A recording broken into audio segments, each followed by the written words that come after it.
আপনি কি এমন কোনো সমস্যায় আছেন যেটা অসম্ভব মনে হচ্ছে? বারবার দোয়া করছেন কিন্তু যেন কিছুই হচ্ছে না? তাহলে এই ভিডিওটি আপনার জন্য। আজ এমন একটি দোয়া ও আমল শিখবেন যেটি বহু মানুষের জীবনে অলৌকিক পরিবর্তন এনেছে, আল্লাহর রহমতে অসম্ভবকে সম্ভব করেছে। আসসালামু আলাইকুম প্রিয় দর্শক। আপনার জীবনে এমন কিছু কি আছে যা আপনি বহুদিন ধরে চাইছেন কিন্তু এখনো পাচ্ছেন না? হয়তো সেটা চাকরি, বিবাহ, সুস্থতা বা কোনো কঠিন পরিস্থিতি থেকে মুক্তি। আজকের এই ভিডিওতে আমি আপনাদের জানাবো এমন একটি দোয়া ও আমল যা বহু মানুষ আমলটি করে অলৌকিক ফল পেয়েছে। অনেক সময় আল্লাহ আমাদের পরীক্ষা করেন ধৈর্যের মাধ্যমে। আমরা মনে করি দোয়া কবুল হচ্ছে না, কিন্তু জানেন কি, আমাদের কিছু বিশেষ দোয়া ও আমল আছে যেগুলো আল্লাহর কাছে খুব প্রিয়। যদি নির্দিষ্ট নিয়মে তা করা যায় তাহলে আল্লাহর রহমত এতটাই নেমে আসে যে অসম্ভবও সম্ভব হয়ে যায়, এক রাতেই পরিস্থিতি বদলে যেতে পারে। দোয়াটি প্রতিদিন ফজরের পর ও তাহাজ্জুদের সময় পড়ুন। আল্লাহুম্মা লা সাহলা ইল্লা মা জাআলতাহু সাহলান ওয়া আনতা তাজালুল হাজনা ইজা শিতা সাহলান।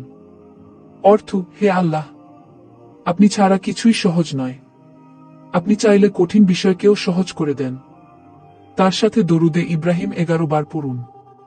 তারপর আপনি যা চাইছেন তা নির্দিষ্ট করে দোয়া করুন, নিজের ভাষায় করুন, কান্না করে করুন, বারবার করুন। আমলটি করুন ফজরের নামাজের পর, তাহাজ্জুদের সময় সবচেয়ে ফলপ্রসূ। পরপর 7, 11 বা 21 দিন। শর্ত, হালাল রুজি, পবিত্রতা এবং পরিপূর্ণ আস্থা সহ দোয়া করতে হবে। দোয়া কবুলের সময়: ইফতারের আগ মুহূর্ত, বৃষ্টির সময়, সিজদা অবস্থায়, রাতে নিঃসঙ্গ সময়ে আল্লাহর কাছে কান্না করেই। দুনিয়ার সব দরজা বন্ধ হলেও আল্লাহর দরজা কখনো বন্ধ হয় না। আপনার দোয়া, আপনার কান্না, আপনার চাওয়া, এগুলো কখনো বৃথা যায় না। বিশ্বাস রাখুন, আল্লাহ জানেন কোনটা কবে, কিভাবে, কাকে দেওয়া উত্তম। এই আমলটি শুধু আপনি না, আপনার পরিবার, প্রিয়জনের জন্য করতে পারেন। যদি এই ভিডিওটি আপনার উপকারে আসে তাহলে একটি লাইক দিন। কমেন্টে লিখুন, আল্লাহর উপর ভরসা রাখি, এবং অন্যদের সাথেও শেয়ার করুন, হয়তো কারো জীবন বদলে যাবে আপনার কারণে।